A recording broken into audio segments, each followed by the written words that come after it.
The great hope of Urantia lies in the possibility of a new revelation of Jesus with an enlarged presentation of his saving message, which would unite in loving service the numerous families of his present-day professed followers. Well, isn't that a teaching that you've thrilled to for years? And this new revelation of Jesus and a new and enlarged presentation of his saving message, doesn't that make you think of the Urantia book? Of course it does. This arrives in a book that is destined to be used for 1,000 years. And its applicability, the interpretation of this passage, depends upon the conditions in the generation in which we find ourselves. What is the capacity of receptivity of the general public today for the Urantia book? Well, there are lots of people out there that have some level of interest and some degree of sympathy. But, you know, a critical mass? Let's think about it. Why would this be called the great hope of Urantia?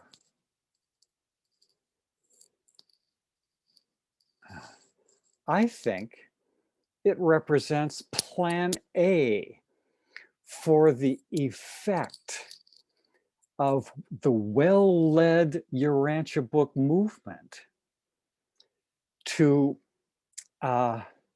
work its way into planetary civilization. It's like the plan A that was on the table when Jesus came on his bestowal mission here.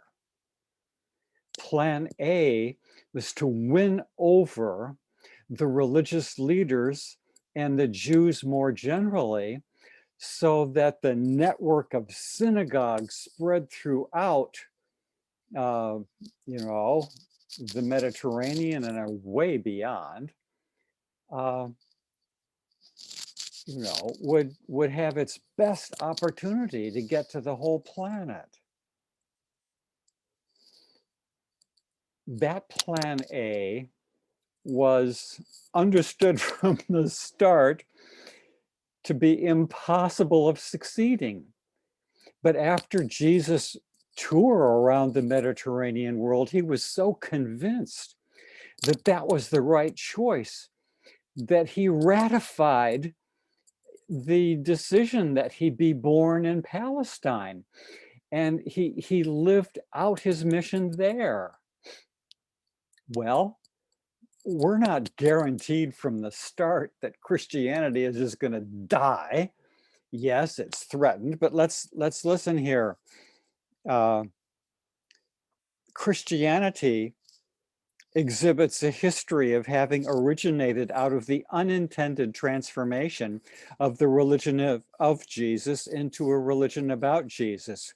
It further presents the history of having experienced Hellenization, paganization, secularization, institutionalization, intellectual deterioration, spiritual decadence, moral hibernation, threatened extinction, later rejuvenation, fragmentation, and more recent relative rehabilitation.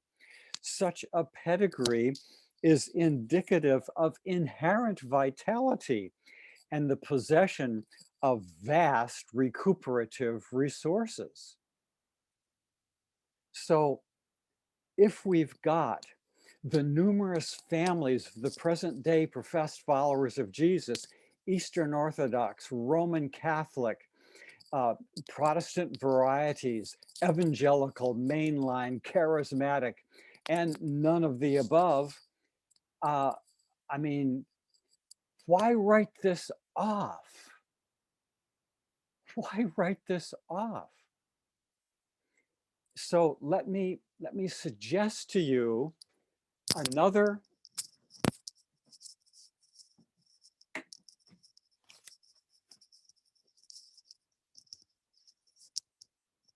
another interpretation of this amazing teaching and this hope that is beautifully presented in Unbinding the Gospel by Martha Grace Reese. Oh, brothers and sisters, what she shows with research. She was a lawyer before she became a minister in her later 20s, and then did scientific quality research that's been published here and there. She's got research that shows when members of these Orthodox, Catholic, Protestant variety groups get together, persons from these groups get together to pray, listen to God, and support one another. There's a lot of listening to do there too, and support one another as each person involved uh, is supported in the labor of bringing the message of Jesus to their religious family and the surrounding community. In those conditions, the theological differences between the groups don't matter. So, brothers and sisters, let's breathe some hope into our lives about this new interpretation.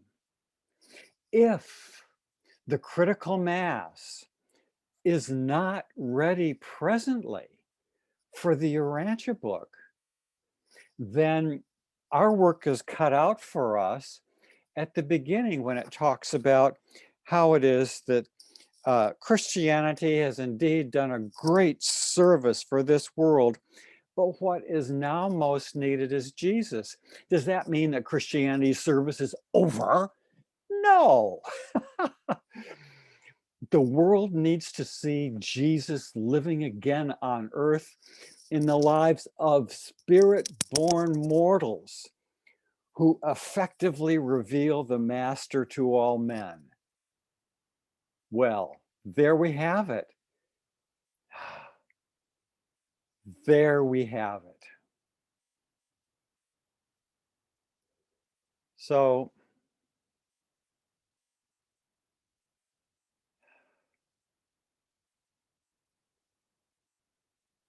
the Urantia book movement really understands the primacy of the quest for divine perfection, becoming and being like God, spiritual growth, holistic personal growth. We get that. And we get that well. And it's increasing, and it's mobilizing in power. It's networking, it's spreading out, it's beautiful. We also understand that the Urantia book movement is something that's really important. But what many people do not understand is that it's this gospel of Jesus, the incomparable teachings that are the key to personal and planetary transformation. Because that's where the spiritual renaissance is going to come, that makes possible the reorganization of the world in social, moral, economic, and political terms. And over this 1,000-year trajectory of the Urantia book, hopefully wisely, working its way into the civilization here and there, quietly, yes. Oh, how beautiful to contemplate the possibilities. Now, in urantiabookprojects.org.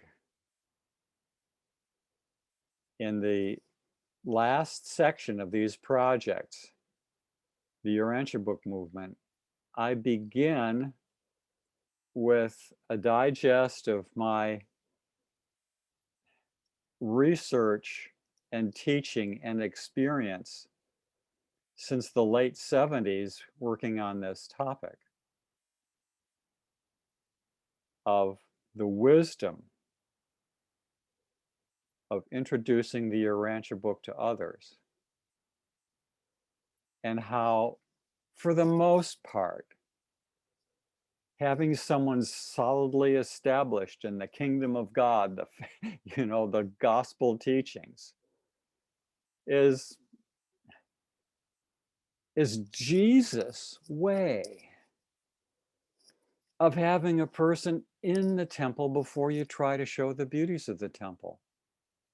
And if we would trust the wisdom and obey the truth, then our frustration that more people aren't gobbling up the Urantia book could just shift. And a lot of people do understand this, and a lot of people are engaged with Christianity and other religions and all kinds of groups, non-religious nuns, you name it. All these groups, all these engagements are productive. And the more our wisdom and the more we learn, Jeff, to have this approach of love, mercy, ministry,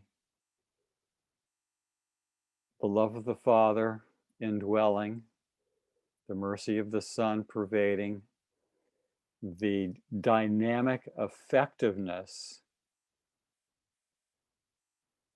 of the Mother Spirit and the conjoined actor surrounding us,